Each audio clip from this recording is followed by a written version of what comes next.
Hello everyone and welcome to brilliant brains.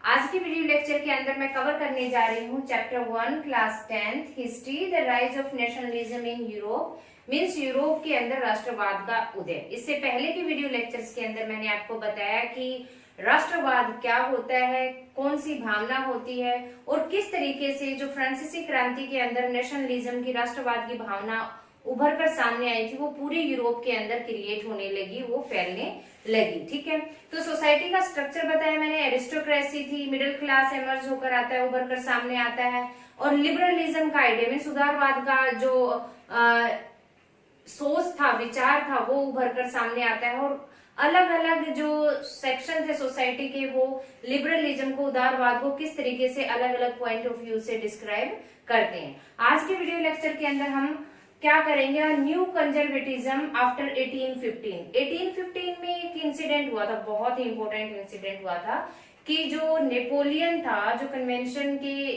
Assembly के बाद emerge होकर आया, एक पर्सनैलिटी उभर कर सामने आई थी फ्रेंच रेवोल्यूशन के अंदर, फ्रांसीसी क्रांति के बाद। उसमें 1815 में उसकी जो पावर को गेन करने की महत्वाकांक्षा थी, जो उसकी चाह थी, इच्छा थी, उसको क्या कर दिया जाता है, ये European country Britain, Russia, Prussia और ऑस्ट्रिया, ये चारों मिलकर क्या करते हैं, उसके ऊपर स्टॉप लगा देती है। मीन्स 1815 में एक बैटल हुई थी, लड़ाई हुई थी वाटरलू जगह पर, जहां पे उसको क्या कर देते हैं, वो हरा देते हैं। किसको? नेपोलियन को हरा देते हैं। ठीक है, तो आगे बढ़ने से पहले मैं आप लोगों से रिक्वेस्ट करना चाहूंगी कि if you are new to Brilliant Brains, kindly like, subscribe and share the channel and press the bell icon also so that you can get notifications for the new videos. Okay? तो आगे हम बढ़ते हैं कि conservatism होता क्या है। सबसे पहले ये शब्द आपको क्लियर होना जरूरी है। कंजर्वेटिज्म मतलब रूढ़िवादिता।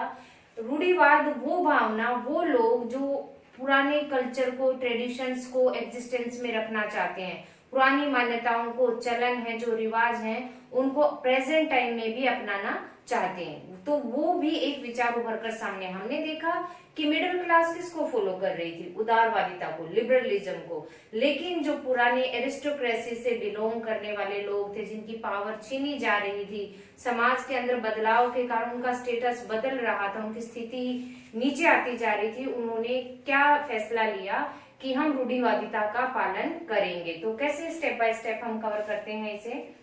नेपोलियन डिफीट हो जाता है 1815 में वाटरलू के बैटल में। इसको ये चारों शक्तियां मिलकर क्या कर देती हैं, हरा देती हैं। फिर स्पिरिट ऑफ कंजर्वेटिज्म, रूढ़िवादिता की भावना जन्म लेती है उन लोगों के ऊपर, बीच में, उन लोग समाज के उस तबके के बीच में, जिसको कहीं ना कहीं ये फील हो रहा था कि आगे आने वाले समय में अगर यही चीजें फॉलो होती रही, ये जो धारणाएं, नई नई विचार उभर कर समाज में सामने आ रहे हैं, तो हमारा अस्तित्व क्या हो जाएगा, बिल्कुल खत्म हो जाएगा। तो वो उदारवादिता को दोबारा से सोसाइटी के अंदर लेके आने के लिए स्टेप उठाते हैं। ठीक है, establishment of traditional institutions. Traditional institutions means जैसे कि मोनार्की था, चर्च था। चर्च को किस में कन्वर्ट कर दिया गया था, बैरक्स में कन्वर्ट कर दिया गया था आर्मी के लिए। सोशल हायरार्की मीन्स पीढ़ी दर पीढ़ी जो फ्यूडल सिस्टम था, जो जागीरदारी वाला सिस्टम था, वो रिवाज किसके अंदर थे, पुराना जो समय था, ओल्ड रिजाइम का जो टाइम था, जो फ्रांसीसी समाज के अंदर फॉलो किया जा रहा था, वही पूरी यूरोपियन सोसाइटी में भी तो फॉलो हो रहा था। तो वो ट्रेडिशनल इंस्टीट्यूशंस कौन से हुए, राजाओं वाला सिस्टम, चर्च को रीएस्टेब्लिश करना, कैलर्गी वाला सिस्टम स्थापित करना, सोशल हायरार्की मीन्स सामाजिक जो उत्तराधिकार वाला सीन है वो चालू रहे, property and family. Property means पीढ़ी दर पीढ़ी जिसके पास ज्यादा प्रॉपर्टी हो उनके पास ज्यादा रहे, और फैमिली रिलेशन जैसे हमने पढ़ा था कि जो एरिस्टोक्रेसी थे, उनकी फैमिली रिलेशन कैसे होती थी, अपने स्टेटस में वो शादियां करते थे। तो क्या कहते थे, इस तरह से सोसाइटी के अंदर हनन नहीं होना चाहिए, जो रिवाज फॉलो हो रहे हैं। अगर हमें अपना अस्तित्व बनाए रखना है तो हमें इन चीजों को फॉलो करना पड़ेगा। लेकिन साइड बाय साइड उन्होंने एक काम और किया। उन्होंने क्या कहा कि मॉडर्नाइजेशन के साथ इन चीजों को अगर हम अप्लाई करते हैं, जो पुरानी ट्रेडिशनल इंस्टीट्यूशंस थे, मान्यताएं थी, अगर मॉडर्न स्टेप जो लिए गए उनके साथ फॉलो करेंगे, लाइक कि एडमिनिस्ट्रेशन का सिस्टम नेपोलियन ने क्या दिया था, उसने यूनिटी फॉर्म की थी वेट के अंदर, मेजरमेंट के अंदर। तो इन सब चीजों से क्या आई थी, एक तरह से एक अच्छी पहचान बन रही थी इकोनॉमी की। तो उन्होंने क्या बोला कि अगर ब्यूरोक्रेसी एडमिनिस्ट्रेशन के ऐसे जो मॉडर्न टाइम के अंदर एग्जिस्ट हो रही हैं चीजें, नेपोलियन के टाइम में चलन में आई थी, उसने इम्प्लीमेंटेशन दिया था जिन चीजों को, अगर उनको अपनाकर हम पुरानी चीजों को, कंजर्वेटिज्म को फॉलो करें तो ये हमारे कंजर्वेटिज्म को समाज के अंदर और भी स्ट्रॉन्गनेस देगा। क्यों ऐसा किया उन्होंने? क्योंकि उनको कहीं ना कहीं ऐसा लग रहा था कि जो ये पुरानी चीजें हैं, अगर इनमें न्यू चीजों को शामिल कर दिया जाएगा, क्यों लोग न्यू चीजों को फॉलो कर रहे थे, उन्हें वो अच्छी लग रही थी, फॉलोअर्स बन रहे थे, वो रिवोल्यूशनरीज कहला रहे थे उनको फॉलो करके, तो उनको लगा कि लोगों का क्या मिलेगी, उन्हें प्रशंसा भी मिलेगी, सपोर्ट भी मिलेगा।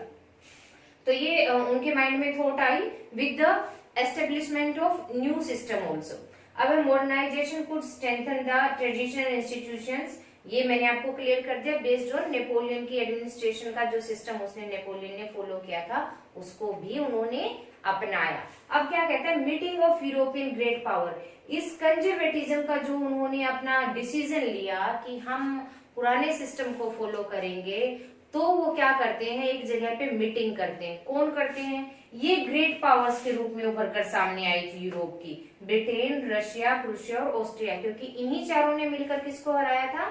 नेपोलियन को। क्यों हराया था? क्योंकि नेपोलियन फ्रांस की सीमाओं को बढ़ा रहा था, फ्रांस के ऊपर तो हो ही गया था उसका होल्ड, नियर बाय जितने भी एरिया थे उनको भी वो क्या करना चाहता था, अपने अंडर कवर करना चाहता था। ठीक है, तो अब क्या होता है, वो मीटिंग करते हैं जिसको कांग्रेस का नाम दिया जाता है। कांग्रेस मीनिंग मीटिंग, सम्मेलन या सेशन ही होता है। ठीक है, तो ये चारों शक्तियां वियना, जगह का नाम है वियना, वहां पर आकर ये आपस में मीटिंग करती हैं, जिसको वियना ट्रीटी का नाम भी दिया जाता है।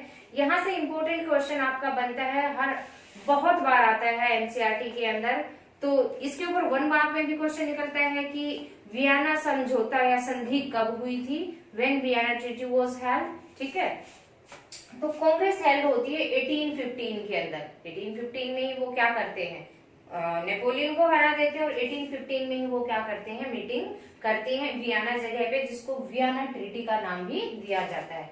अब इसको होस्ट कौन करता है? होस्ट कौन होता है? मान लो कोई पार्टी का आयोजन कर रहा है, तो उस पार्टी को जो आयोजन करने वाला है, मान लो मैं ही पार्टी दे रही हूँ अपने बर्थडे के लिए आप लोगों को, तो मैं अपने घर पे पार्टी अरेंज करी, तो आई एम होस्ट। तो होस्ट कौन था? Duke Metternich. मेटरनिक ये कहाँ का चांसलर था, मीन्स टू से हेड था, ये था ऑस्ट्रिया का। Austria was one of the country, जो मीटिंग में हो रही थी उनमें से एक कंट्री थी ऑस्ट्रिया। तो ऑस्ट्रिया का जो चांसलर होता है ड्यूक मेटरनिक होता है। 2 क्वेश्चन 1 मार्क में इंपोर्टेंट निकल के आते हैं कि वियना कांग्रेस या वियना संधि या ट्रीटी कब हुई थी? 1815 में। 1815 में जो संधि हुई थी वो कहाँ हुई थी? वियना में हुई थी। किसी भी तरीके से क्वेश्चन को घुमा फिरा के डाल सकते हैं सीबीएसई वाले। तो अब क्या कहता है कि उसका हेड कौन था, किसने होस्ट किया था इसको? ड्यूक मेटरनिक ने। ड्यूक मेटरनिक कौन था? वो चांसलर था कहाँ का? ऑस्ट्रिया का। ठीक है, अब ट्रीटी के अंदर क्या डिसीजन लिए जाते हैं? ऑब्जेक्टिव्स, इंपोर्टेंट पॉइंट्स कि what were the objectives of Vienna treaty held in 1815। 1815 में जो वियना संधि हुई थी या समझौता हुआ था, उसके क्या उद्देश्य थे? ठीक है, उद्देश्य क्या हुए? बर्बन डायनेस्टी रिस्टोर्ड इन पावर। आपने देखा था कि जब फ्रांसीसी क्रांति होती है तो उसके अंदर कौन राजा होता है? लुई 16। वो किससे बिलोंग करता है? बर्बन फैमिली से बिलोंग करता था। और जब उस क्रांति के बाद, रिवोल्यूशन के बाद कांग्रेस फ्रांस रिपब्लिक में चेंज हो जाता है, कन्वर्ट हो जाता है, तो बर्बन फैमिली का क्या हो जाता है? अंत कर दिया जाता है। मीन्स राजा रानी को क्या किया गया था? एग्जीक्यूट किया गया था, मारा गया था, फांसी दे दी गई थी सरेआम। अब उनका जो आगे बच्चा होता है लुई फिलिप होगा। ठीक है, लुई 16 का बेटा लुई फिलिप है, आगे उसके बारे में पढ़ेंगे। तो वहां पर उनकी क्या डिसीजन लेती हैं ये चारों महाशक्तियां कि रूढ़िवादिता को फॉलो करने के लिए, क्या थी रूढ़िवादिता? तानाशाही सिस्टम दोबारा आ जाए, डेस्पोटिज्म वाला सिस्टम दोबारा आ जाए, तो बर्बन डायनेस्टी जो है फ्रांस के अंदर पावर में दोबारा से लाई जाती है, और लुई 16 का बेटा लुई फिलिप है वो इसका हेड बन जाता है। ठीक है, अब है फ्रांस लॉस्ट इट्स टेरिटरीज। अब नेपोलियन ने क्या किया था? नेपोलियन बहुत इंपॉर्टेंट कैरेक्टर है।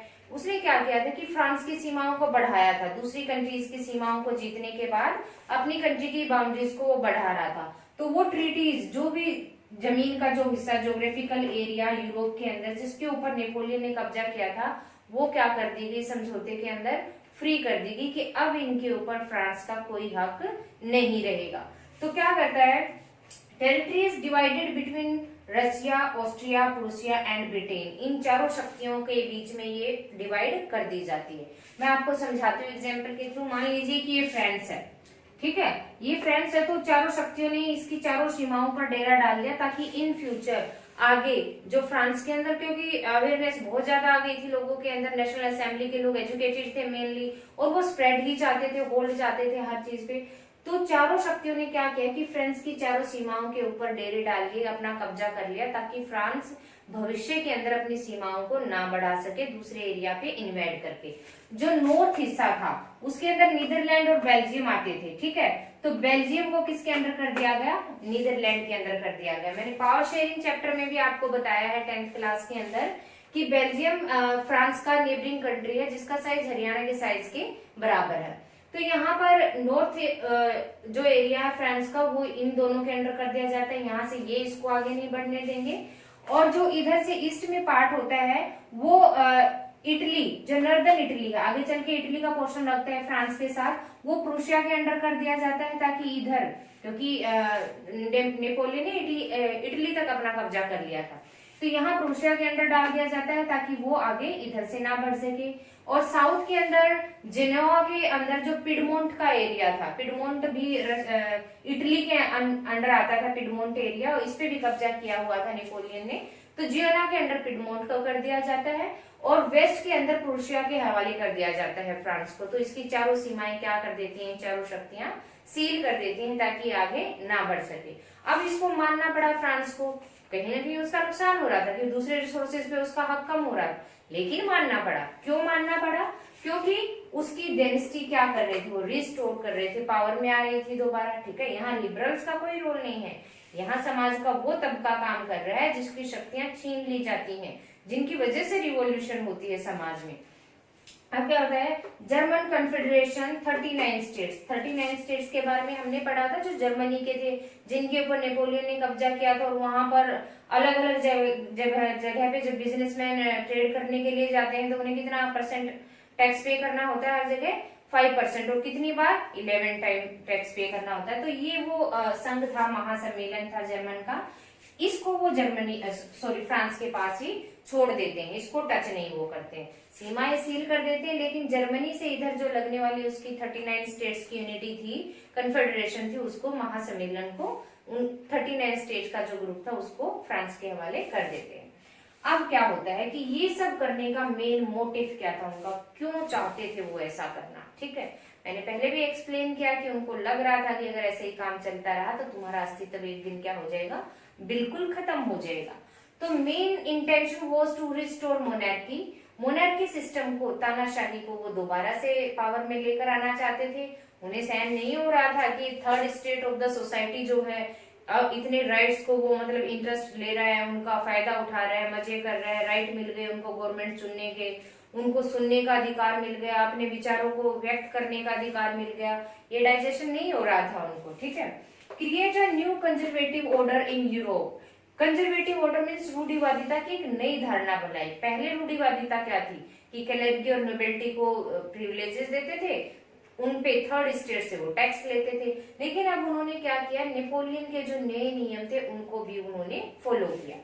अब ऑटोक्रेटिक, जो कौन थे ऑटोक्रेटिक, ये जो पावर में है डेंसिटीज वाले लोग, मोनार्की वाले सिस्टम जो दोबारा पावर में आए, इनको अपनी निंदा बिल्कुल सहन नहीं होती थी, कोई इनकी बुराई करे कि ये पहले भी ऐसे थे, दोबारा फिर इन्होंने ऐसे कर लिया, समाज के अंदर फिर से वही काम होने लग गया, इनको बिल्कुल सहन नहीं होती थी ये चीजें। तो इन्होंने सबसे पहला काम क्या किया,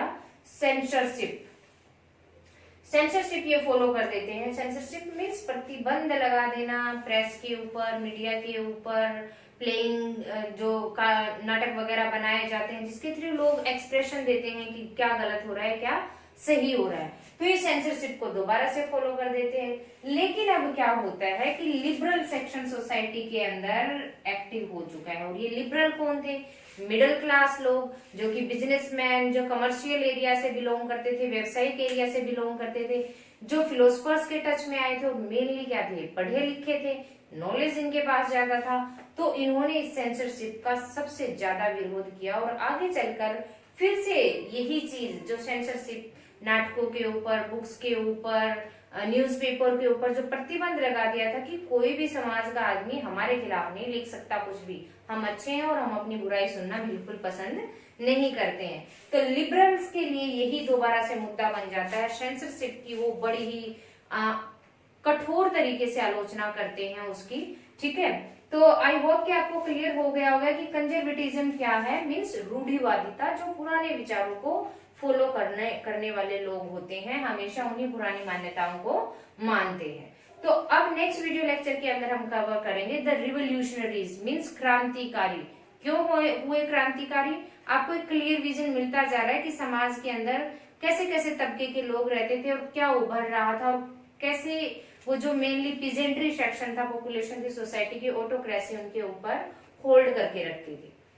टिल देन कीप वॉचिंग। नई वीडियो लेक्चर के साथ नए टॉपिक में फिर से हाजिर होते हैं। Thank you.